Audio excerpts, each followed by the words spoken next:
पिछले कई दिनों से उत्तर प्रदेश के बहराइच में भेड़ियों को लेकर काफी आतंक मचा हुआ है। पूरा जिला खौफ में है। अब तक भेड़िए 8 मासूम बच्चों की जान ले चुके हैं। पर सवाल ये है कि भेड़िए आदमखोर कैसे बन जाते हैं, इनके ज्यादातर शिकार बच्चे ही क्यों होते हैं, और अभी तक दुनिया भर में भेड़ियों के हमलों के आंकड़े क्या कहते हैं, इस पर भी बात करेंगे। और इसी के साथ आज हम आपको बताएंगे दुनिया में मौजूद उन जीवों के बारे में जिनके होने और ना होने की जानकारी दुनिया में किसी के पास नहीं है। नमस्कार, मेरा नाम है दिव्यांश वर्मा और आप देख रहे हैं वन इंडिया हिंदी। देखिए, 2002 से 2020 तक की एक रिसर्च के मुताबिक अभी तक दुनिया भर में 26 खतरनाक हमले भेड़ियों के पाए गए हैं। इनमें से 14 हमलों की वजह रेबीज है, जिसमें से 12 हमले टर्की में हुए हैं, 6 ईरान में, भारत में 4 और कनाडा, संयुक्त राज्य अमेरिका, तजाकिस्तान और कजाकिस्तान में एक हमला हुआ है। और रही बात इनके आदमखोर होने की और बच्चों को अपना शिकार बनाने की, तो इस केस में बिल्कुल भेड़िए आम जानवर की तरह ही बर्ताव करते हैं। असल में किसी भी जानवर के मुंह अगर इंसानी खून लग जाता है तो उस केस में इनके आदमखोर होने के चांसेस बढ़ जाते हैं। ठीक वैसा ही भेड़ियों के केस में भी होता है। और बच्चे शारीरिक रूप से कमजोर होते हैं और आकार में छोटे होते हैं, इसीलिए ये सबसे ज्यादा इन्हें अपना शिकार बनाते हैं। असल में इनका हाव भाव और शरीर इन्हें और ज्यादा फायदा पहुंचाता है। कई मामलों में ऐसा देखा गया है कि बच्चे भेड़ियों को कुत्ता समझकर उनकी तरफ आकर्षित हो जाते हैं और उनके साथ खेलने लग जाते हैं, और इसी तरह दुर्घटनाओं को बढ़ावा मिल जाता है। चलिए, अब बात भेड़िए से शुरू हुई है तो सबसे पहले बात इसी की कर लेते हैं। असल में इसका एक और नाम है जिसे वेयरवुल्फ भी कहा जाता है, जो शक्ल से तो भेड़िए ही होते हैं लेकिन इनका शरीर पूरी तरह से इंसानी होता है। बहुत से ऐसे देश हैं जहां वेयरवुल्फ को असली माना जाता है और इनसे जुड़ी बहुत सी कहानियां भी यहाँ मौजूद हैं। ऐसा भी माना जाता है कि कोई भी इंसान वेयरवुल्फ तब बनता है जब उसे या तो कोई श्राप मिला हो या कोई दूसरा वेयरवुल्फ उसे काट ले या फिर नाखून मार ले। कई देशों में तो ऐसा भी माना जाता है कि वेयरवुल्फ मरने के बाद वैम्पायर बन जाते हैं, और अगर किसी इंसान को लगता है कि वो वेयरवुल्फ है तो इसे लाइकेंट्रोफी कहा जाता है। बहुत से देशों में भेड़ियों और इंसान से जुड़ी कई प्राचीन कहानियां हैं, लेकिन पुख्ता सबूत आज तक नहीं मिल पाए हैं और इसीलिए इन्हें आज भी काल्पनिक जीव माना जाता है। अब बात वैम्पायर की छिड़ ही गई है तो थोड़ा सा इसके बारे में भी जान लेते हैं। देखिए, कुछ मान्यताओं की बात करूं तो वैम्पायर को इंसान का खून चूसने वाला एक जीव माना गया है। किसी एक देश में ही नहीं बल्कि बहुत से देशों में वैम्पायर के अस्तित्व पर विश्वास किया जाता है और वैम्पायर से जुड़ी कई कहानियां इन देशों में मौजूद हैं। ज्यादातर देशों में वैम्पायर को लेकर यही माना जाता है कि ये रात के वक्त अपनी कब्र से बाहर आते हैं और लोगों को अपना शिकार बनाकर उनका खून पी जाते हैं। अब सवाल ये भी बनता है कि अगर वैम्पायर जैसा कोई जीव इंसानी दुनिया में एग्जिस्ट करता है तो ये आए कहां से। असल में माना जाता है कि अगर कोई इंसान आत्महत्या करता है या किसी की लाश को कोई बिल्ली लांघ जाती है तो वो शख्स मरने के बाद वैम्पायर बन जाता है।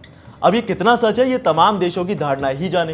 हालांकि आज भी इस जीव को साइंस की नजर से सिर्फ एक इमेजिनरी माना गया है। अब अगला जानवर है बिगफुट, जिन्हें ज्यादातर उत्तरी अमेरिका में पाया जाता है। ये एक ऐसा जानवर है जिसके पास शक्ल इंसान की होती है और शरीर भालू का, इसीलिए ये येती जैसे भी लगते हैं। अब ये भला क्या है, इसके बारे में भी आगे बात करेंगे, फिलहाल डिस्ट्रैक्ट नहीं होते। असल में येती और बिगफुट में सबसे बड़ा अंतर यही है कि ये येती हिमालय में पाए जाते हैं, इसीलिए इन्हें हिममानव भी कहा जाता है, लेकिन बिगफुट को नॉर्थ अमेरिका के इलाकों में पाए जाने का दावा किया जाता है। ऐसा कहा जाता है कि बिगफुट की ऊंचाई 6 से 15 फुट तक होती है। वहाँ के जंगलों में इनके पाँव के निशान अक्सर देखने को मिलते रहते हैं। बहुत से लोगों ने बिगफुट के सामने से देखने के दावे भी किए हैं, लेकिन माना यह भी जाता है कि बिगफुट इंसानों और इंसानी इलाकों से दूरी बनाकर रखना ही पसंद करते हैं और इसीलिए इन्हें आसानी से देखा नहीं जा सकता। चलिए अब बात करते हैं येती की। असल में येती के बारे में ज्यादातर लोग एक जैसा ही सोचते हैं कि ये हिमालय की बर्फीली पहाड़ों में पाए जाते हैं, जो दिखने में इंसानों और भालुओं की तरह होते हैं, लेकिन आकार में इंसान से काफी बड़े होते हैं। दरअसल येती लोगों के लिए बहुत बड़ा रहस्य बना हुआ है। कई लोग इसके होने और ना होने की रिसर्च भी कर रहे हैं। बहुत से लोगों ने पहाड़ों में येती को देखने का दावा भी किया है और उनका मानना है कि ये विलुप्त भालुओं की कुछ प्रजाति है, और इसी वजह से कुछ लोगों को पैरों के निशान भी मिले हैं जो इंसानों से काफी बड़े आकार के हैं, जो येती के होने का इशारा करते हैं। हालांकि अभी तक ऐसा कोई भी सबूत नहीं मिला है जिससे इनके होने की पुष्टि की जा सके। चलिए अब बात करते हैं फिनिक्स की। इसे आपने फिल्मों में जरूर देखा होगा। हालांकि ये एक तरह की चिड़िया है जिसका जिक्र इजिप्ट की लोक कथाओं में मिलता है। कहा जाता है कि फिनिक्स एक बहुत ही खूबसूरत और एक अमर पक्षी है। लोक कथाओं के मुताबिक फिनिक्स का रंग सुनहरा और चमकदार है और इसकी पूंछ हरी, नीली और बैंगनी रंग की होती है। एक फीनिक्स की उम्र बहुत ही लंबी होती है, जो कि 500 सालों से भी ज्यादा है। और जब फीनिक्स के मरने का वक्त आता है तो वो कुछ खुशबूदार टहनियों का घोंसला बनाता है और घोंसले और खुद को आग लगा देता है।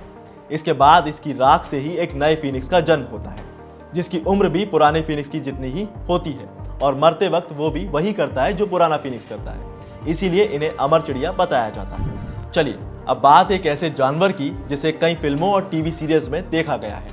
नाम है यूनिकॉर्न।